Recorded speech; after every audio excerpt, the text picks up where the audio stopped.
Friends, welcome my YouTube channel education is vision. आइए दोस्तों, आज हमारा रेलवे क्लासेज का सेशन है और रेलवे के बैच में हम लाए हैं दोस्तों आज साइंस क्लासेज। कौन सी दोस्तों? साइंस क्लासेज लाए हैं। और साइंस क्लासेज के दोस्तों मोस्ट एमसीक्यू क्वेश्चन है पेपर सेट 5। हमारा जो पेपर सेट चल रहा था दोस्तों मोस्ट एमसीक्यू क्वेश्चन का, वो पेपर सेट 5 है। और ये रेलवे की आने वाली एग्जाम, रेलवे टेक्नीशियन हो, रेलवे एएलपी हो, रेलवे जेई हो या रेलवे एनटीपीसी हो, आरपीएफ हो, रेलवे की हर एग्जाम के लिए साइंस डिपार्टमेंट के मोस्ट एमसीक्यू क्वेश्चन है दोस्तों, जो पिछले एग्जामों में आ चुके हैं और अभी भी आने की प्रबल संभावना है। मैं आपका अपना दोस्त सुरेंद्र सर, ये हमारे कॉन्टेक्ट नंबर है किसी भी क्यूरी के लिए। हमारा बैच है दोस्तों railway JE NTPC ALP technician के लिए स्पेशल बैच है, जिसमें मैं आपको मोस्ट एमसीक्यू क्वेश्चंस पढ़ाते हैं जो बार बार एग्जाम में पूछे जाते हैं। और आज दोस्तों फिजिक्स की क्लास हमारी। आइए पहला क्वेश्चन देखते हैं दोस्तों। फर्स्ट क्वेश्चन है हमारा, बल का आयाम सूत्र क्या है? बल का आयाम सूत्र क्या है दोस्तों? अब एक चीज आप जानते हो, बल का आयाम सूत्र क्या है? अगर उसकी विमा निकाल रहे हैं तो बल बराबर हम जानते हैं आराम से, बल बराबर होता है दोस्तों हमारा द्रव्यमान गुणा त्वरण। द्रव्यमान गुणा त्वरण होता है दोस्तों m इंटू ए। एफ बराबर होता है F बराबर m इंटू ए होता है दोस्तों हमारा। अब फिर हमारा जो त्वरण होता है, त्वरण ए होता है दोस्तों हमारा वेग बटा समय। वेग बटा समय, तो इसको बोलते हैं दोस्तों वेलोसिटी, v अपॉन में t। वेलोसिटी v अपॉन में t होता है दोस्तों। फिर आगे हम जानते हैं दोस्तों वेग, वेग बराबर होता है दोस्तों दूरी बटा समय। दूरी बटा समय दोस्तों, और दूरी बटा समय क्या होता है दोस्तों? d अपॉन में t। d अपॉन में t होता है दोस्तों हमारा। ठीक है, अब इस चीज को अकॉर्डिंग टू फॉर्मूला जमाते हैं। m इंटू ए बराबर क्या हो गया दोस्तों हमारा? v अपॉन में t आ गया। ठीक है, v अपॉन में t आ गया। अब v का मान रखेंगे दोस्तों m इंटू, ये हो गया हमारा d अपॉन में t अपॉन में t। ठीक है, अब यहां पर जो दूरी है दोस्तों, इसको हमने d तो लिखा है, लेकिन एक चीज और होती है, और वो क्या होता है दोस्तों? d को हम l भी मानते हैं, लेंथ। d को हम l भी मानते हैं, लेंथ भी बोलते हैं इसको। तो यहां पर दोस्तों हम इसको l लिख सकते हैं क्या?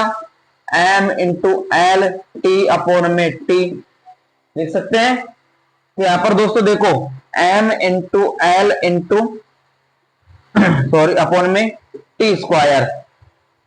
अब इसको ऊपर लाएंगे हम, h बराबर m into L T square को लाएंगे ऊपर, तो t माइनस का 2।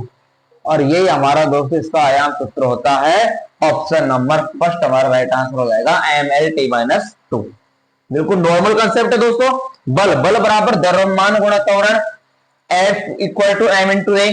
त्वरण को, इसको ए को दोस्तों पूरा एक्लेरेशन बोला जाता है ना, इसलिए हमने ए से डिनोट किया। द्रव्यमान को m से मास बोलते हैं, इसलिए m लिखा। अब एक्लेरेशन इक्वल टू होता है दोस्तों वेलोसिटी अपन में टाइम, वेग बटा समय। फिर वेलोसिटी बोलते हैं इसको, वेग को v, इसका इक्वल होता है दोस्तों डिस्टेंस अपॉन में टाइम। लेकिन डिस्टेंस को दोस्तों विमाओं में एक चीज ध्यान रखना, जहां पर आयाम लिए जाते हैं, आयाम निकालते हैं, विमा निकालते हैं, वहां पर d इक्वल टू एल होता है और l का यूज करते हैं दोस्तों। वही काम हमने यहां पर किया, d बराबर हमने क्या कर दिया? l मान लिया, तो l अपॉन में t। अब हमको l का भी तो मान लेना था, तो यहां पर क्या रखा दोस्तों? v का मान हमने वेलोसिटी d अपॉन में t रख लिया, यानी इसको l मान लिया एक प्रकार से। ठीक है ना, ये dlt dt वो समाकलन अवकलन मत मान लेना, यहाँ पर हम d को एक l के इक्वल लिख रहे हैं इसलिए। फिर यहाँ पर जो t है, ये t इससे ऊपर जाकर के मल्टीप्लाई हो जाएगा, तो दोस्तों स्क्वायर बन जाएगा यहाँ पर। ये दोस्तों यहाँ पर क्या हो जाएगा? हमारा स्क्वायर हो जाएगा। क्या हो गया? स्क्वायर हो गया ना। अभी भी ये नीचे है, अब इसको हम ऊपर ले जाएंगे तो पॉजिटिव क्या हो जाएगा? हमारा नेगेटिव में आ जाएगा। और हमारा टोटल आंसर क्या हो जाएगा दोस्तों? mlt माइनस का 2, और ऑप्शन नंबर फर्स्ट हमारा राइट आंसर हो जाएगा। ये हो गया दोस्तों बल का आयाम सूत्र। चलिए नेक्स्ट क्वेश्चन। अगला क्वेश्चन कह रहा है दोस्तों, विकृति का विमीय सूत्र क्या होगा? विकृति का विमीय सूत्र क्या होगा, उसको देखते हैं दोस्तों। चलिए विकृति जानते हैं, विकृति क्या होता है? विकृति, अच्छा विकृति को क्या बोलते हैं दोस्तों?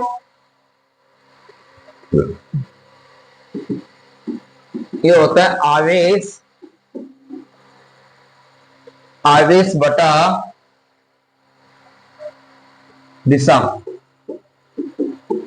विकृति का दोस्तों विमीय सूत्र ज्ञात करेंगे, आवेश बटा दिशा हो जाता है हमारा। और ये आवेश और दिशा होते हैं, इसमें एल एल होता है 1, और जहां पर 1 होता है वहां पर 1 किस कंडीशन में आता है दोस्तों? आवेश ये होता है दोस्तों जो हमारा चार्ज होता है, चार्ज डायमेंशन होता है, ठीक है। और ये भी डायमेंशन होता है दोस्तों हमारा, तो इसको दोनों को एल से डिनोट करते हैं, और एल में एल का डिवाइड देंगे तो 1। अब 1 कौन सी कंडीशन में आता है दोस्तों? जब, और एक चीज और, जब भी आपसे आयाम पूछा जाए तो आयाम हमेशा 3 चीजों पर डिनोट करते हैं दोस्तों, एम पर, एल पर और टी पर।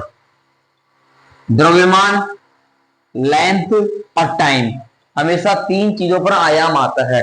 और हम ये मैथमेटिक्स का एक फॉर्मूला ये भी जानते हैं, किसी की भी पावर 0 आ जाए 1 के इक्वल होती है दोस्तों, किसी की भी पावर 0 आ जाए 1 के इक्वल होती है दोस्तों। और 1 इंटू 1 इंटू 1 करेंगे वो भी 1 होता है। तो इस 1 को हम इसके बराबर लिख सकते हैं, क्या लिख सकते हैं?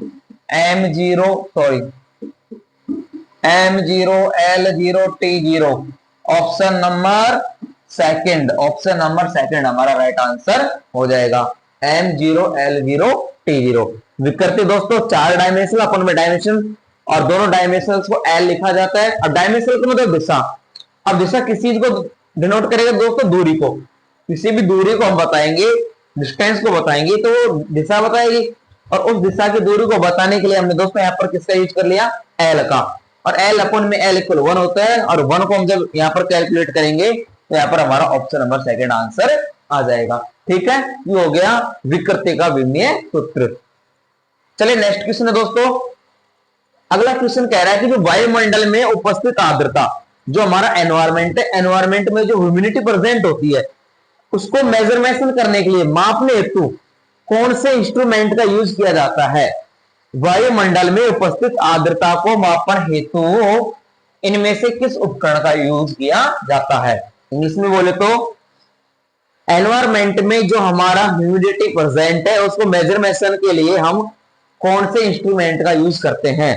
तो जो दोस्तों हमारा हाइग्रोमीटर होता है, हाइग्रोमीटर से हम एक ऐसा उपकरण होता है जो हमारे वायुमंडल में कितनी भी उमस हो, कितनी भी आर्द्रता हो ना, उमस और आर्द्रता एक होती है, तो उसको मापने के लिए हाइग्रोमीटर का उपयोग किया जाता है कि कितने क्षेत्र में कितने परिमाण के हिसाब से उमस है, और उसके हिसाब से रेन का आने वाली, रेन होने वाली वर्षा का भी अनुमान लगा लिया जाता है। इतनी ह्यूमिडिटी, इतनी गर्मी पड़ रही है, अपने अंदाजा लगा लेते हैं ना, अनुमान लगा लेते हैं, तो साइंटिस्ट भी इसी का यूज करते हैं। तो ऑप्शन नंबर 3 हो जाएगा दोस्तों हमारा हाइग्रोमीटर। क्या हो जाएगा दोस्तों? हाइग्रोमीटर। चलिए नेक्स्ट क्वेश्चन की ओर बढ़ते हैं। एक बैरल तेल कितने लीटर का होता है दोस्तों? तो एक बैरल तेल होता है ना हमारा, एक बैरल तेल में दोस्तों हमारा 159 लीटर होता है। कितना? 159, 159 लीटर तेल पाया जाता है। एक मेजरमेंट यूनिट है, इसको आपको याद रखना पड़ेगा ना, कि एक बैरल तेल में 159 लीटर पाया जाता है। नेक्स्ट क्वेश्चन है दोस्तों, कार्य का विमीय सूत्र क्या होता है? कार्य का विमीय सूत्र, अच्छा कार्य को किससे डिनोट करते हैं दोस्तों? कार्य को इंग्लिश में क्या लिखा जाता है? W। क्या लिखा जाता है दोस्तों? W लिखा जाता है, ठीक है। और कार्य बराबर क्या होता है हमारा? कार्य बराबर आपने पढ़ा होगा, क्या होता है दोस्तों बताओ? बल और विस्थापन। जो हमारा बल होता है F गुणा विस्थापन, ठीक है, बल गुणा विस्थापन होता है हमारा, ठीक है दोस्तों।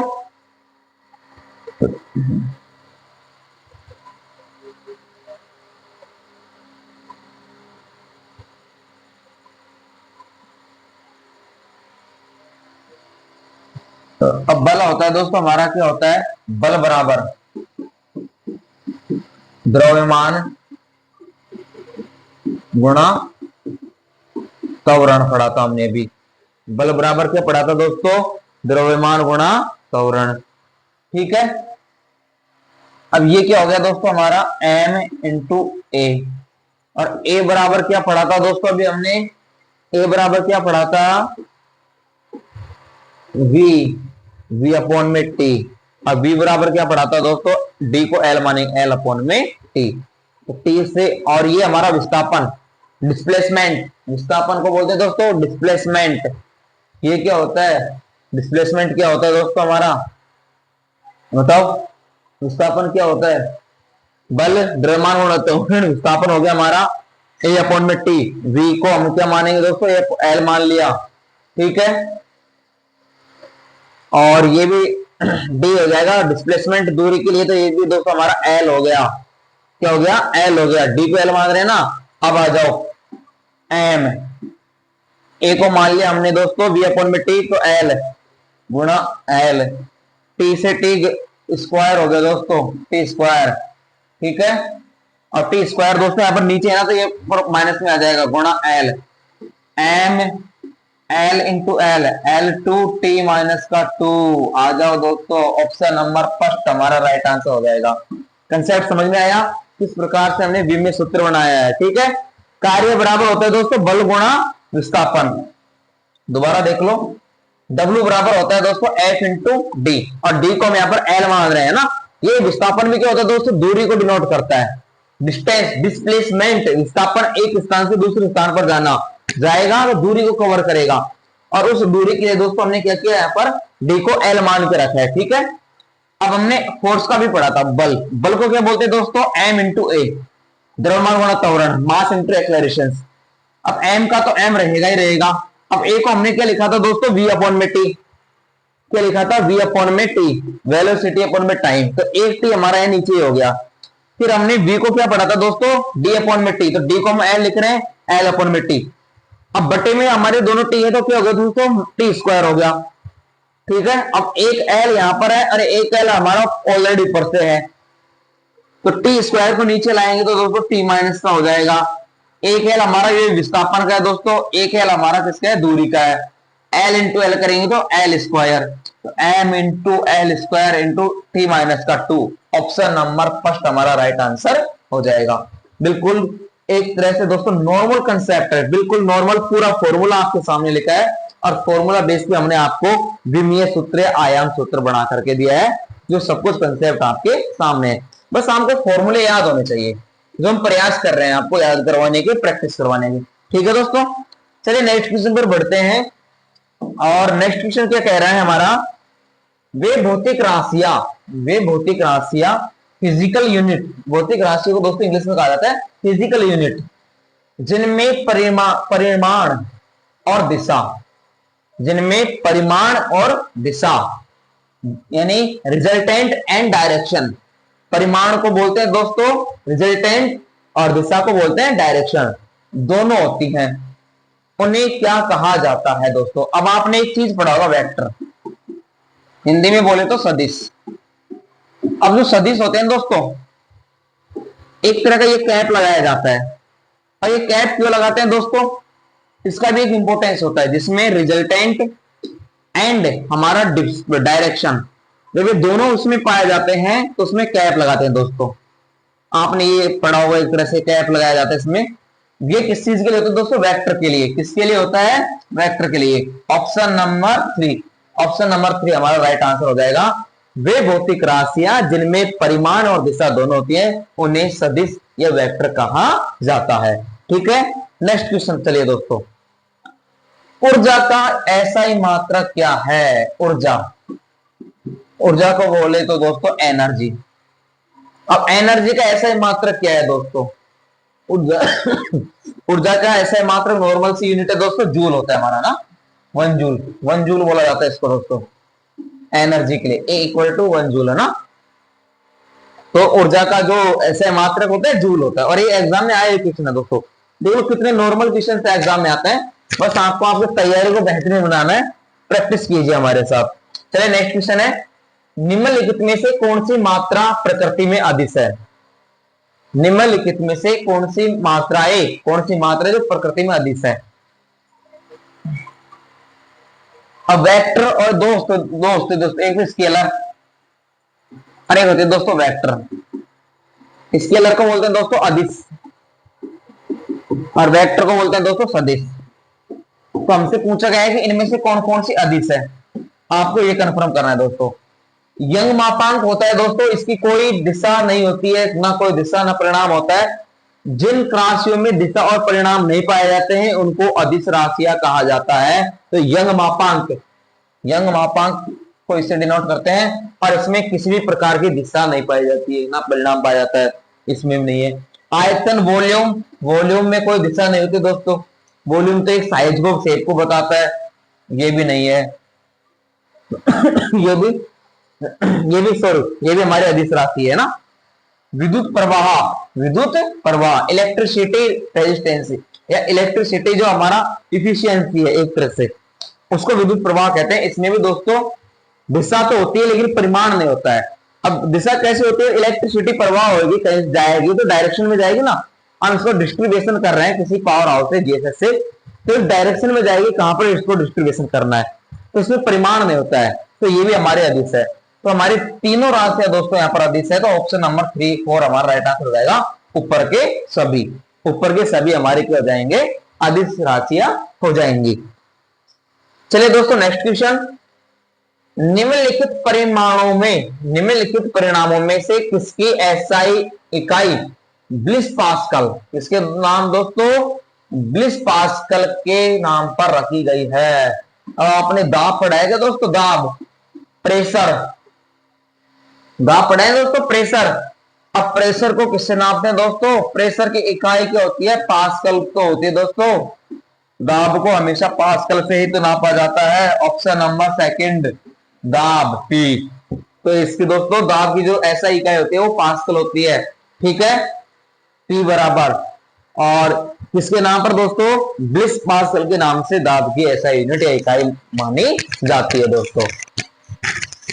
चलिए नेक्स्ट क्वेश्चन, अगला क्वेश्चन क्या कह रहा है दोस्तों? नेक्स्ट क्वेश्चन बोल रहा है, दाब को किस संदर्भ में मापा जाता है? दाब को किस संदर्भ में मेजरमेशन किया जाता है या मापा जाता है? देखिए दोस्तों, अब जो हमारा दाब होता है, अब हमने पढ़ा था इसको, पी होता है। अब पी क्या होता है दोस्तों? हमारा दाब। दाब का मतलब हम प्रेशराइज करते हैं, प्रेशराइज कर रहे हैं किसी वस्तु पर। जैसे ये पेन है, अब इस पेन को हमने दबाया, अब दबाया ना, तो दबाया है तो दोस्तों कितना हम बल लगा रहे हैं इस मुट्ठी का, और कितना एरिया हमने कवर किया है इसमें। दाब का मतलब क्या है? किसी विशेष वस्तु का घेरा गया क्षेत्रफल और उस पर लगाया गया बल, वो हमारा दाब होता है ना। बल बटा क्षेत्रफल। ओके दोस्तों, F अपॉन में ए मीन्स एरिया, क्षेत्रफल दोस्तों ना। तो जो दाब होता है वो किसके लिए संदर्भ में मापा जाता है? बल एवं क्षेत्र के में दोस्तों, बल एवं क्षेत्र। ऑप्शन 3 सी हमारा राइट आंसर हो जाएगा। बल बटा क्षेत्रफल बोलते हैं इसको, दाब प्रेशर के लिए, ठीक है। अगला क्वेश्चन है, निम्नलिखित में से किस भौतिक मात्रा की कोई इकाई नहीं है? ऐसी कौन सी फिजिकल यूनिट है इसकी कोई इकाई नहीं होती है दोस्तों? संवेग की पाई जाती है, घनत्व की पाई जाती है, डेंसिटी की, दबाव की पाई जाती है, पास्कल की। एक हमारा दोस्तों एकमात्र होता है सापेक्षिक घनत्व। ये घनत्व अलग है, ये आपेक्षिक है, ये सापेक्षिक है। और सापेक्षिक घनत्व की कोई भी यूनिट इकाई नहीं पाई जाती है दोस्तों फिजिकल में, ठीक है, भौतिक मात्राओं में। नेक्स्ट क्वेश्चन देखिए, एक आवेश, एक एम्पियर विद्युत धारा, एक जो हमारा चार्ज है ना, सी से भी लिख सकते हैं इसको हम, और क्यू भी लिख सकते हैं। 1 कूलम बोल दो इसको, चार्ज को ना। 1 एम्पियर धारा, और वो भी टाइम 1 सेकंड में ले जा रही है दोस्तों। सेकंड में एक बिंदु से दूसरे बिंदु पर तक प्रभावित आवेश की मात्रा के रूप में परिभाषित किया जाता है। अरे ये तो मात्रा पूछ रहा है दोस्तों, आवेश 1 कूलम, ठीक है दोस्तों। अब कूलम को उसकी मात्रा के रूप में चार्ज, CHARGE, और फर्स्ट डिजिट है दोस्तों सी फॉर कूलाम होता है ना, चार्ज आवेश के लिए दोस्तों हम क्यू का यूज करते हैं, कूलाम का। ठीक है, सी हमारा चार्ज आवेश है, आवेश के लिए दोस्तों हम कूलाम का यूज करते हैं। ऑप्शन नंबर 3 हमारा राइट आंसर हो जाएगा। चलिए नेक्स्ट क्वेश्चन। अभी देखो कूलाम किसी ऐसा मात्रक है, अभी हमने पढ़ा था दोस्तों आवेश, अभी पढ़ा है जस्ट 1 मिनट पहले पढ़ा है, आवेश हमारा होता है चार्ज, है ना। अब कूलाम का नियम भी आपने पढ़ा होगा अच्छे से, कूलाम का नियम भी आपने अच्छे से पढ़ा होगा, पढ़ा है कि नहीं पढ़ा है।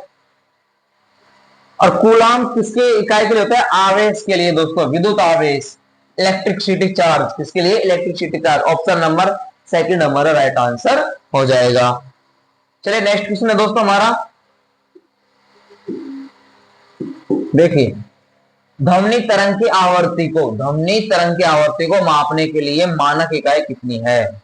ध्वनि तरंग, अरे हमारा जो साउंड है, साउंड को हम आपने नॉर्मल चीजों में देखा, हम छठी क्लास से पढ़ते आ रहे दोस्तों ध्वनि को, और हमने ये भी जानते हैं कि ध्वनि की इकाई क्या होती है, ध्वनि को किसमें मेजरमेशन किया जाता है, हर्ट्ज में। बोलते हैं ना मनुष्य की कितनी क्षमता होती है, कितने हर्ट्ज तक सुन सकता है, कितना किलोवाट हर्ट्ज तक सुन सकता है। तो हर्ट्ज जो होते हैं ना उसकी इकाई होती है दोस्तों, किसकी होती है, उसकी मानक इकाई होती है, उसको हर्ट्ज के रूप में मापा जाता है। तो ऑप्शन नंबर 4 हमारा राइट आंसर हो जाएगा, हर्ट्ज। ठीक है दोस्तों, नेक्स्ट क्वेश्चन, विद्युत ऊर्जा की वाणिज्यिक इकाई, विद्युत ऊर्जा की वाणिज्यिक यानी कमर्शियल, कमर्शियल में हम इलेक्ट्रिसिटी कैसे मापते हैं, जो उसको यूज करते हैं, खपत करते हैं, हम जो किलोवाट में लेते हैं दोस्तों, किसमें, किलोवाट में। और प्रति घंटे, 1 घंटे में कितने किलोवाट हमने इलेक्ट्रिसिटी चार्ज की है, कंज्यूम की है, उसके हिसाब से कमर्शियल में, जो बड़े बड़े इंडस्ट्रियल होते हैं दोस्तों, उसके लिए यूज किया जाता है हमारा ना। और जो हमारा घरेलू होता है उसके लिए अलग होता है, उसके लिए दोस्तों वाट होता है, वोल्ट होता है, एम्पियर होता है, इतना वोल्ट, उसको यूनिट में डिजिट करते हैं। और जो बड़े कंज्यूम के लिए, बड़े उद्योगों के लिए, काम धंधों के लिए जो कमर्शियल करते हैं, वाणिज्यिक करते हैं, उसके लिए दोस्तों किलोवाट में। मुश्किल से 1 किलोवाट हमारे घर में काम आता होगा, बहुत कम वाट यूज करते हैं हम, लेकिन बड़े के लिए दोस्तों किलोवाट प्रति ओवर, हमारे तो एक दिन में भी किलोवाट की हम यूज नहीं होती, वहां पर प्रति घंटे हिसाब से। तो दोस्तों किलोवाट प्रति घंटा, ऑप्शन नंबर 1 हमारा राइट आंसर हो जाएगा, किलोवाट प्रति ओवर। ठीक है, चलिए नेक्स्ट क्वेश्चन, विद्युत ऊर्जा की वाणिज्यिक इकाई अभी बता दिया, किलोवाट प्रति घंटा। नेक्स्ट क्वेश्चन, निम्नलिखित में से पदार्थ की मात्रा की इकाई कौन सी है। पदार्थ की मात्रा दोस्तों, कोई भी पदार्थ है, अब पदार्थ की जब हम उसकी मात्रा को मापेंगे तो पदार्थ को किसमें दोस्तों, मोल के रूप में किया जाता है, कि कितने मोल, हम उसका भाव करते हैं एक तरह से मोल के रूप में। ऑप्शन नंबर 2 मोल दोस्तों, ऑप्शन नंबर 2। जिस तापमान पर सेल्सियस और फ़ारेनहाइट, डिग्री सेल्सियस और फ़ारेनहाइट के पैमाने का मान समान होता है, वो कितना होता है दोस्तों, किस ताप पर वो होता है, जिस पर सेल्सियस, डिग्री सेल्सियस और फ़ारेनहाइट, क्या दोस्तों, फ़ारेनहाइट पर समान होता है, वो किस पर होता है दोस्तों, हमारा आपको ये बताना है दोस्तों। फ़ारेनहाइट का फॉर्मूला आपने पढ़ा है, F बराबर होता है हमारा 9/5C प्लस में 32, इक्वेशन फर्स्ट। फ़ारेनहाइट को पढ़ा है दोस्तों। अब हम यहाँ पर डिग्री सेल्सियस के लिए भी ले लेते हैं, पर हम ये भी जानते हैं कि जो हमारा फ़ारेनहाइट होता है डिग्री सेल्सियस के लिए बराबर भी होता है। ठीक है, तो इसको हम मानेंगे, डिग्री सेल्सियस हो गया दोस्तों हमारा, इसको इधर इक्वल ले जाएंगे तो डिग्री सेल्सियस है जो, इसके लिए x के रूप में हो जाएगा 9/5 में, और ये हो जाएगा दोस्तों -32 को पक्षांतर कर लेंगे तो। ठीक है, इसको कैलकुलेशन किया 160 आया, और हमारा दोस्तों अभी इसमें आगे और भी कुछ करना हमें, 160 आ गया ना हमारा,